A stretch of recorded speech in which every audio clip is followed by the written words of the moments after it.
Sudah dokter, silakan. PKP 1. Hak dan pasien keluarga, pasien dan keluarga. Ini di instrumen yang baru ini ada 7 elemen penilaian. Di instrumen yang lama, hak pasien dan keluarga ini masuk di admin, di bab 1 standar 4. Jadi ada perpindahan. Teman-teman semuanya perlu diketahui bahwa sebetulnya revisi instrumen akreditasi dari yang lama yang baru ini tidak ada yang signifikan dari hari layanan di klinik. Perbedaannya hanya ada tambahan beberapa mengenai program prioritas nasional. Sehingga bagi teman-teman penggiat akreditasi di klinik yang dulu sudah ikut terlibat, maka tidak akan ada kesulitan lagi untuk merubah kegiatan-kegiatan dokumentasi, tinggal menggeser saja ke kelompok-kelompok bab 1, bab 2, atau bab 3. Nah, jadi untuk yang sama sekali belum terpapar, maka ini menjadi lebih simpel lagi karena ada penurunan yang sangat signifikan dari 500 sekian elemen penilaian menjadi 80 sampai sekitar 112 elemen penilaian. Kenapa di instrumen yang baru ini kok range-nya antara 84 elemen penilaian hingga 112. Jadi perlu teman-teman ketahui bahwa tidak semua klinik Pratama itu melayani fasilitas pelayanan kesehatan Pratama itu melayani kegiatan-kegiatan semuanya. Bagi yang klinik Pratama rawat jalan murni, tidak ada rawat inap, tidak ada layanan radiologi, dan sebagainya, maka nanti sekitar 84 elemen penilaian saja. Tapi bagi yang lengkap, klinik rawat inap, atau terutama nanti yang punya layanan-layanan radiologi, maka elemen penilaiannya juga bertambah. Ini yang perlu diketahui oleh teman-teman semuanya.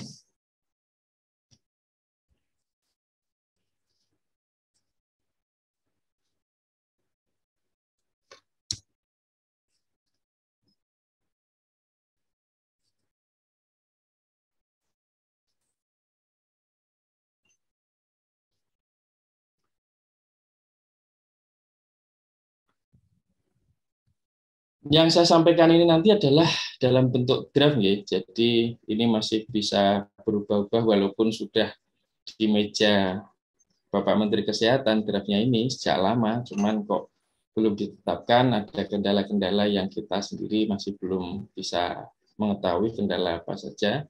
Jadi karena ini masih draft, maka jangan dijadikan acuan secara murni.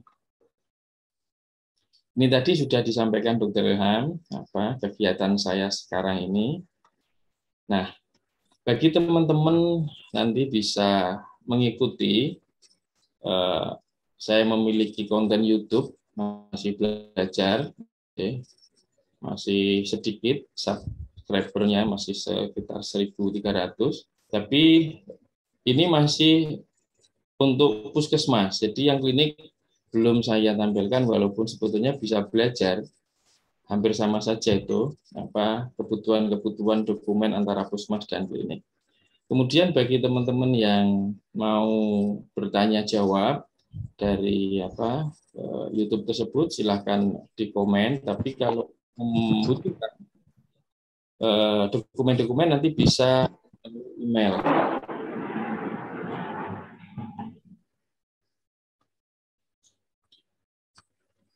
Di bab 3 ini, penyelenggaraan kesehatan perseorangan, PKP, ada PKP 1, hak pasien dan keluarga, nanti kita bahas, ada 4 elemen penilaian. Kemudian PKP 2, klinik melibatkan pasien dan keluarga dalam proses asuhan, ada 2 EP, nanti kita bahas sekaligus. Kemudian PKP 3, akses pasien klinik, ada 2 elemen penilaian, nanti juga kita bahas. Kemudian PKP 4, pengkajian, di sesi berikutnya nanti akan kita bahas juga 3 elemen penilaian. Rencana dan pemberian asuhan nanti di sesi berikutnya juga kita bahas, ada 2 elemen penilaian. Standarnya, jadi teman-teman semuanya nanti bagi yang sudah pernah melakukan survei akreditasi mungkin sudah kenal ya Kak, istilah-istilah bab, standar, kriteria, dan elemen penilaian. Bagi yang puskesmas lengkap. Ada bab, ada standar, ada kriteria, ada elemen penilaian. Tapi untuk yang klinik, nanti ada bab, standar, kemudian lompat ke elemen penilaian. Tidak ada kriteria. Jadi ini lebih simpel. Nah, standarnya di hak dan kewajiban pasien adalah pelayanan klinik didasarkan pada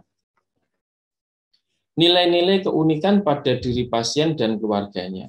Jadi hampir semua pasien yang kita layani di klinik itu kebutuhannya adalah berbeda-beda. Dari sisi usia, dari sisi penyakit. Nah, maka klinik berkewajiban untuk memenuhi kebutuhan masing-masing pelanggan. Nah, ini di standar ini nanti maksud dan tujuannya adalah bahwa klinik harus memfasilitasi kebutuhan-kebutuhan pasien dan keluarganya. Saya akan membuat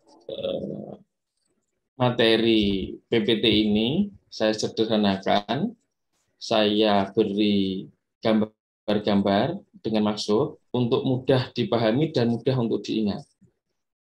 Jadi akan berbeda dengan PPT saya yang dulu pada saat instrumen akreditasi klinik yang lama.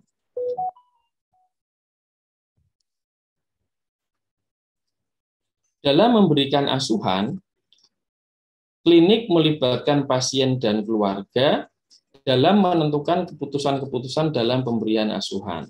Nah, seorang dokter penanggung jawab layanan di klinik setiap akan memberikan asuhan harus mempunyai pola. Yang pertama adalah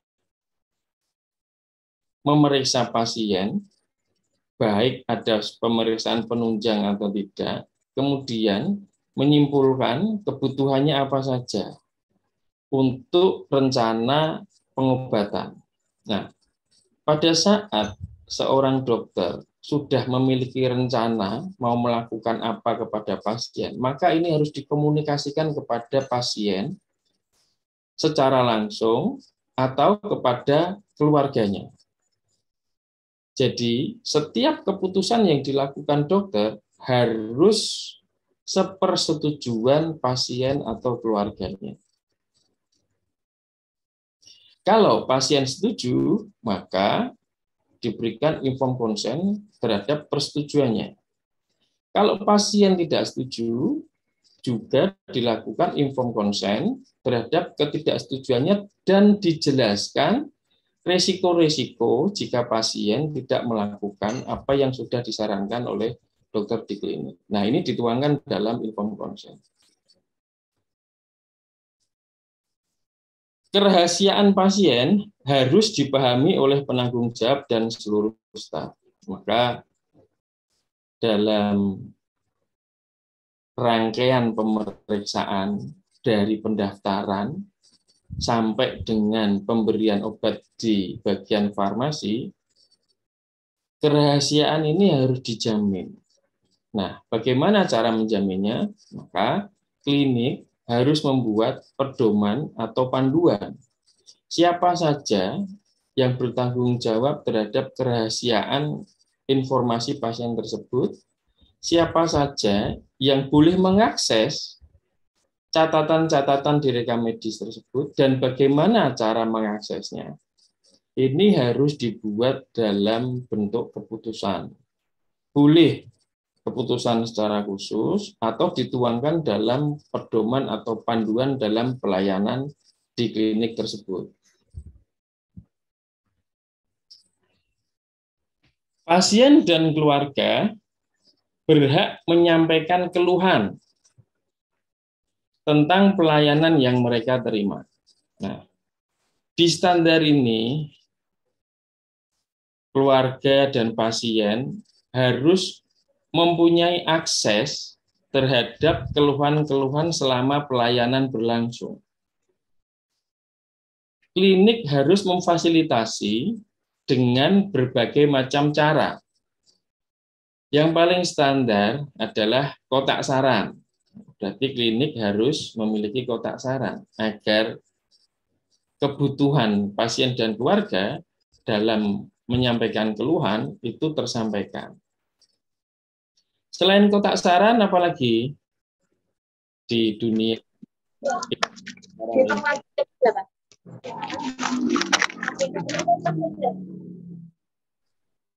sekarang ini, pasien dan klinik dimudahkan dengan kemajuan teknologi. Keluhan bisa disampaikan melalui media sosial yang dimiliki oleh klinik, melalui Instagram, melalui WA, melalui Google Map. Di kolom Google Map itu biasanya banyak keluhan maupun pujian terhadap pelayanan di klinik. Maka klinik harus menetapkan media sosial apa saja yang dikelola oleh klinik tersebut, sehingga pasien dan keluarga memiliki akses yang luas agar tersampaikan. Nah, jangan lupa setelah kita memberi fasilitas akses kepada kepada pelanggan, maka harus ada respon bagaimana klinik menanggapi keluhan-keluhan pasien tersebut. Nah, ini nanti masuk di kegiatan di monitoring. Apakah keluhan-keluhan masyarakat ini direspon dengan baik atau tidak oleh klinik? Kalau direspon dengan baik, maka di monitoring nanti akan muncul rencana tindak lanjut. Apa yang direncanakan klinik agar dapat memuaskan pelanggannya.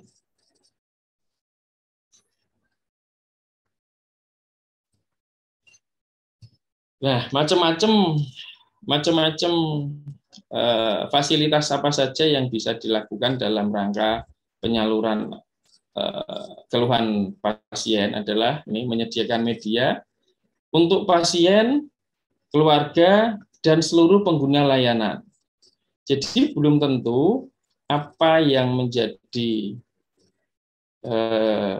masalah di klinik itu hanya pasien dan keluarga saja. Kita melibatkan instansi yang lain. Mungkin di pelayanan kesehatan, klinik ini menjadi jejaring puskesmas, menjadi jejaring rumah sakit, menjadi jejaring laboratorium, menjadi jejaring dinas kesehatan. Maka mereka juga mendapatkan akses bagaimana keluhan-keluhan itu bisa difasilitasi oleh klinik. Nah, untuk pasien, keluarga, dan seluruh pengguna layanan yang ingin menyampaikan keluhan atau sedang konflik ini bisa terjadi antara pasien dengan petugas klinik, pasien dengan klinik sendiri, atau pasien dengan jejaring klinik, ini harus terfasilitasi. Atau masalah-masalah lain. Masalah-masalah lain ini bisa sehubungan dengan pelayanan atau sehubungan dengan rencana kerja klinik 1 tahun ke depan. Ini harus di-follow up, harus ditindaklanjuti dari pasien, keluarga, pengguna layanan, keluhan, konflik, masalah lain, atau bahkan pujian. Kadang di Indonesia ini kalau kita melayani dengan sepenuh hati, itu dianggap sebagai tugas, jadi tidak perlu dipuji.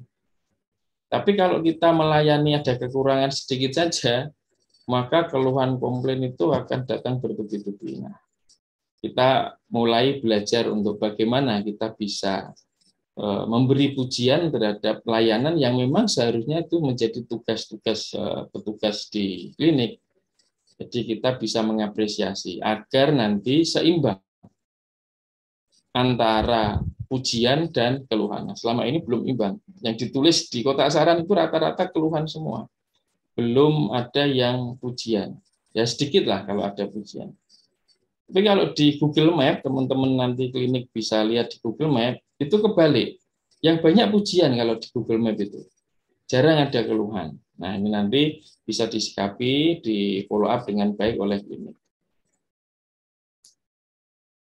Maksud dan tujuan. Nah, setelah ada bab, kemudian ada standar. Kalau dulu versi yang lama itu pokok pikiran. Nah, sekarang di versi yang baru pokok pikiran itu istilahnya diganti dengan maksud dan tujuan. Maksud dan tujuan adanya hak dan kewajiban yang harus dilakukan di klinik. Dalam penyelenggaraan pelayanan klinik, mendukung pasien untuk mengetahui hak dan kewajibannya. Nah, teman-teman semuanya, apa sih yang harus dilakukan klinik agar pasien mengetahui hak dan kewajibannya? Apakah petugas di pendaftaran harus menyampaikan satu persatu kepada setiap pasien yang daftar hak dan kewajibannya? Ataukah mau dengan media yang lain? Nah, ini menjadi inovasi masing-masing di klinik untuk informasi hak dan kewajiban ini tersampaikan dan dipahami oleh pelanggan. Banyak macam caranya. Yang paling sering adalah ditulis sebagai poster, ditempel di dinding. Nah, karena hak dan kewajibannya banyak, kecil-kecil. Walaupun ada, tapi tidak tersampaikan oleh pelanggan karena tidak terbaca. Atau dalam bentuk banner. Nah, kalau kliniknya luas, mungkin banner ini tidak bermasalah. Tapi kalau kliniknya sempit, di ruang tunggu juga sempit, di ruang pendaftaran sempit, maka macam banner ini sebaiknya tidak dilakukan. Kemudian, apalagi yang bisa dilakukan? Mungkin membuat video. Jadi dibacakan dalam bentuk video. Dan saya menyarankan bahwa hak dan kewajiban ini nanti memang sebaiknya dalam bentuk tampilan video. Karena lebih mudah dipahami dan ringkas. Bagi klinik yang kecil, ini tidak menjadi beban baik keuangan maupun tempat. Nah, ini jadi inovasi klinik nanti bagaimana menampilkan video yang baik, yang mudah dipahami, tidak ribet. Ini menjadi tantangan bagi klinik untuk menyampaikan hak dan kewajiban kepada boleh macam-macam dipersilahkan. Telusur oleh surveyor apakah pelanggan itu mendapatkan informasi hak dan kewajibannya. Penyampaian keluhan atau pengaduan dapat dilakukan dengan berbagai cara. Tadi sudah saya singgung di awal, melalui kotak saran. Ini salah satu cara. Tapi biasanya ini kotak saran itu harus ada, karena yang paling simpel. Jadi di setiap klinik, di ruang tunggu atau ruang yang longgar, pasien bisa memberikan saran, keluhan maupun pujian. Nah, tolong teman-teman nanti kalau sudah memasang kotak saran, juga harus diberi kertas sekaligus bolpennya. Jadi kalau hanya kotak saran saja mau ngasih saran, tidak ada kertas, tidak ada bolpen, ini nanti akan kesulitan. Kemudian ada petugas khusus yang bertanggung jawab terhadap pengaduan. Jadi selain kotak saran, klinik harus menunjuk salah satu orang untuk menjadi penanggung jawab terhadap keluhan-keluhan. Karena mungkin bagi pasien yang tidak suka menulis akan lebih suka dengan berhubungan langsung, berkomunikasi langsung dengan petugas. Karena kalau saran biasanya responnya kan beberapa hari kemudian. Tergantung klinik di pedomannya itu kotak saran dibuka itu mau 1 tahun sekali, nggak mungkin ya. 6 bulan sekali juga nggak mungkin. Nah, maka di pedoman harus ditulis kotak saran dibuka setiap habis layanan. Nah, nanti bisa langsung ditindaklanjuti. Tapi kalau pasien yang tidak suka pakai kotak saran, maka harus ada petugas khusus yang bisa ditemui oleh pelanggan agar keluhan ini bisa disampaikan dan bisa segera terselesaikan. Atau kalau kliniknya besar, ini mempunyai ruang khusus, ini boleh dibuat pojok pengaduan atau ruang pengaduan. Ini lebih bagus lagi karena ada petugas khususnya, ada ruang khususnya. Kemudian bentuk keluhan yang lainnya, monggo tadi sudah saya sampaikan ada media sosial yang bisa dikelola, WA group, Telegram group, atau Facebook, Instagram, Google Map, monggo. Itu nanti diaktifkan semua. Karena apa yang dikeluhkan oleh pelanggan, kemudian bagaimana respon klinik terhadap keluhan tersebut, ini menjadi penilaian masyarakat.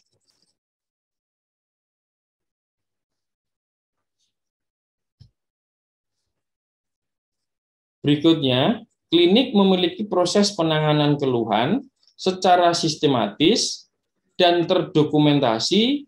Semua keluhan dan pengaduan akan ditindaklanjuti, disampaikan kepada pasien penanganan keluhan yang telah dilakukan. Nah, proses ini dituangkan dalam panduan keluhan. Kalau yang lebih simpel, boleh dibuat SOP-nya, penanganan keluhan. Nah, langkah-langkahnya adalah menerima keluhan, kemudian mengecek keluhan terhadap fakta. Langkah berikutnya adalah merespon keluhan. Bagaimana sikap klinik untuk perbaikan keluhan-keluhan tersebut. Nah, ini harus didokumentasi. Jadi ada bukti bahwa ada keluhan dalam bentuk surat atau dalam bentuk media sosial bisa di-capture, kemudian dicetak, kemudian dibahas dalam sebuah rapat kecil bagaimana ini ada keluhan, kemudian solusinya bagaimana, dituangkan dalam sebuah keputusan.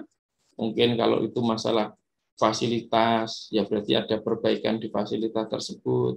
Kalau itu keluhannya terhadap SDM yang kurang ramah, maka harus dilatih bagaimana SDM melayani pasien dengan ramah. Atau waktu tunggu yang terlalu lama, apakah memang pasiennya yang terlalu banyak atau petugasnya yang terlalu sedikit. Nah, itu harus dirapatkan. Solusinya bagaimana? Nah, ini harus dicatat dan didokumentasikan. Setelah diputuskan rencana tindak lanjut, kemudian tindak lanjuti, maka pasien berhak mendapatkan laporan apakah keluhannya itu sudah difasilitasi atau belum. Nah, ini juga harus ada bukti bahwa pasien menerima informasi bahwa keluhannya ini sudah diperbaiki.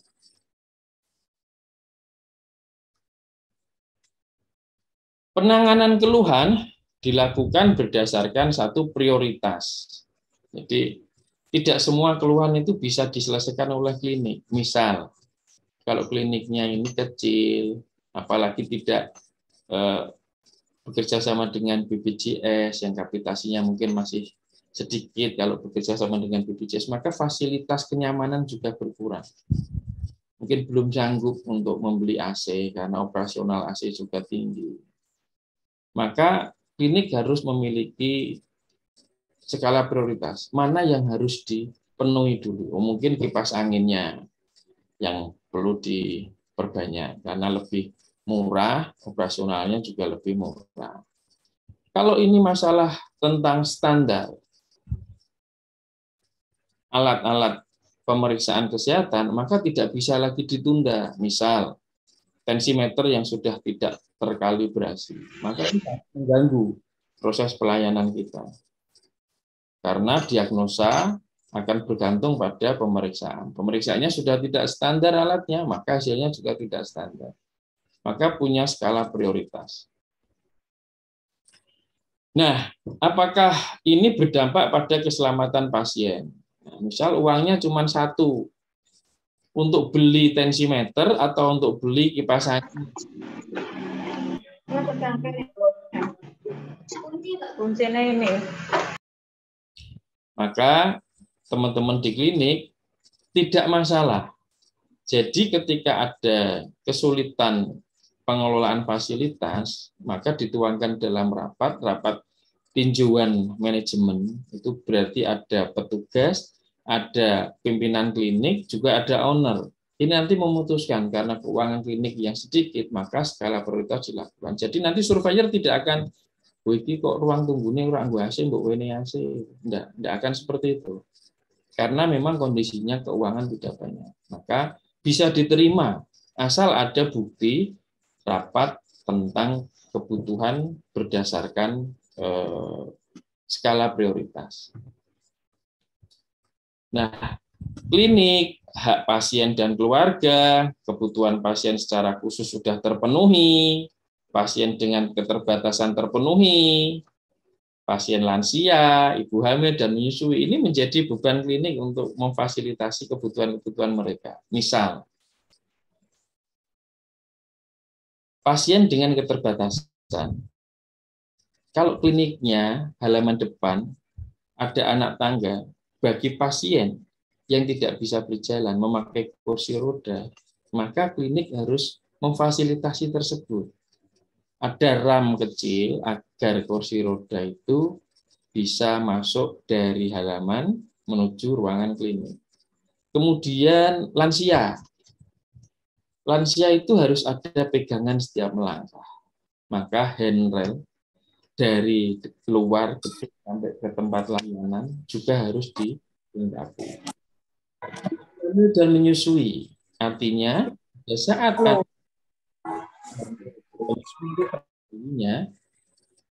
maka dibutuhkan ruang untuk menyusui. Nah, teman-teman di klinik, inilah yang memberatkan klinik pada saat kita akan memenuhi instrumen akreditasi. Biayanya ini sangat besar untuk memenuhi kebutuhan-kebutuhan ini. Tapi jangan berkecil hati. Biaya besar ini karena kita memilih yang mahal. Kalau sesuai standar, ya tidak terlalu besar.